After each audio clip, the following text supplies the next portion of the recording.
আল্লাহ পাকের সুন্নাতুল্লাহ, আমার আল্লাহর নীতি হলো যে কোন কাফের শাসক যদি ইনসাফের সাথে দেশ চালায়, রাষ্ট্র চালায়, আল্লাহ তাকে ধরেন না। কিন্তু কোন মুসলমান যদি জুলুমের সঙ্গে, রাষ্ট্রের নাগরিকদের সঙ্গে, দেশের প্রজাদের সাথে, দেশের মানুষ এবং জনগণের সঙ্গে যদি অন্যায় করে, অবিচার করে, বৈষম্য করে, জুলুম করে, আল্লাহ সে মুসলমান হলেও সে জালেমকে আল্লাহ বেশি দিন ক্ষমতায় থাকতে দেন না। এটা আল্লাহর ওয়াদা এবং এটা আল্লাহর নীতি। কিন্তু আমরাও মনে করেছিলাম নামবে কোনখান দিয়ে, নামার তো কোনো জায়গাই নেই। আর উনিও মনে করছিলেন আসবে কোনখান দিয়ে, আসার তো কোনো রাস্তাই নেই। 100টার মধ্যে 100টা রাস্তায় তারা বন্ধ করে রেখেছিলেন তাদের কাছ পর্যন্ত যাওয়ার। কিন্তু আল্লাহ বলেন 100টা রাস্তা তুমি বন্ধ করেছো, আমি আল্লাহ 101 নম্বর রাস্তা দিয়ে তোমাকে ধরতে আসলাম। ঠেকাও দেখি। বেশ অনেকদিন আগে থেকে কোথাও বের হন না, এমনকি প্রধানমন্ত্রীর কার্যালয়েও তিনি যাইতেন না। গণভবনটাকে এমন ভাবে চতুর্দিক থেকে বাহিনী দিয়ে ঘেরাও করছে যাতে কেউ তার ধারে কাছেও যেতে না পারে। আর আমরা যেহেতু থাকি পাশাপাশি মোহাম্মদপুর, একটা আওয়াজ উঠে গেছে যে মোহাম্মদপুর থেকে মামুনুল হকের নেতৃত্বে গণভবনে যে কোনো সময় আক্রমণ হতে পারে। আমিও কিন্তু এটা ভাবি নাই, কিন্তু তাদের মনের মধ্যে, চোরের মনে, আমি জানি না কেন আমাকে তারা এইভাবে ভয় পেল যে আমি নাকি গণভবনে যেতে পারি।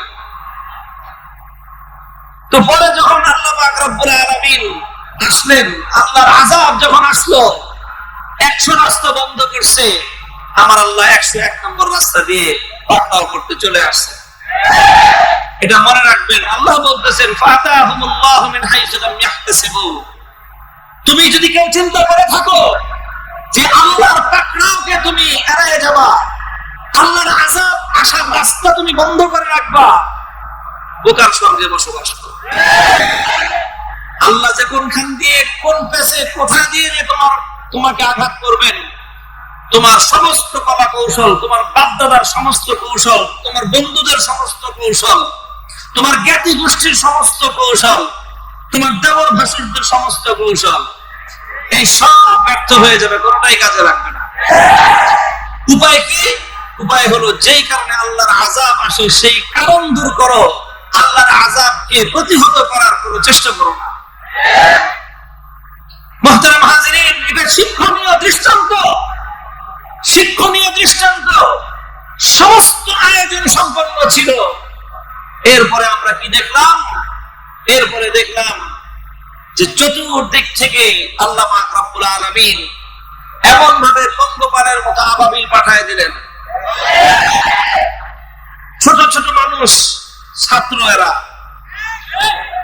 ছাত্র, এরা ছোট, কেউ স্কুলে পড়ে, কেউ মাদ্রাসায় পড়ে, কেউ ইবতেদায়ী মাদ্রাসায়, কেউ প্রাইমারি স্কুলে, কেউ হাই স্কুলে পড়ে, কেউ মাদ্রাসায় পড়ে, কেউ কলেজে পড়ে, কেউ আলিয়া মাদ্রাসায় পড়ে, কেউ ভার্সিটিতে পড়ে, কেউ কওমি মাদ্রাসায় পড়ে।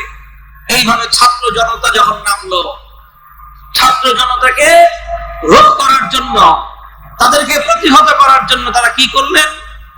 তারা হেলমেট বাহিনীকে হাতে পিস্তল দিয়ে নামায় দিলেন। এইভাবে নির্মম ভাবে গুলি করে করে এক একটা সন্তানকে হত্যা করলো। মানুষ প্রত্যক্ষ করলো যেই টাকা দিয়ে জনগণ রাষ্ট্রের নিরাপত্তা রক্ষা করার জন্য তার ট্যাক্স দিছে, কর দিছে, সেটা দিয়ে হেলিকপ্টার কিনছে। যে হেলিকপ্টার দিয়ে কি করবে? কোথাও আগুন লাগলে সেখানে পানি দিয়ে আগুন নেভাবে। হেলিকপ্টার দিয়ে কি করবে? কোথাও মানুষ আটকা পড়লে, দুর্যোগগ্রস্ত সেই মানুষকে সেখান থেকে উদ্ধার করবে। হেলিকপ্টার দিয়ে কি করবে?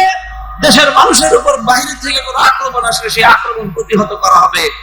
আর সেই হেলিকপ্টার দিয়ে ঢাকা রাস্তায় রাস্তায়, পাড়ায় পাড়ায়, মহল্লায় মহল্লায় টহল দিয়ে হেলিকপ্টার থেকে গুলি করে ঘরের মধ্যে পাওয়ার করে আশ্রয় গ্রহণকারী 3 বছরের শিশুকে হত্যা করা হলো। ঘরের বারান্দায় দাঁড়িয়ে থাকা আমার বোন হত্যাকাণ্ডের শিকার হলো। রাতে বাড়ির ছাদে অচেনত ছেলে মেয়ে নারী পুরুষ নির্বিশেষে তারা হত্যা হলো, নিহত হলো, শত শত মানুষ মেরে ফেলা হলো। একটা কথা আমরা ঢাকায় শুনতাম,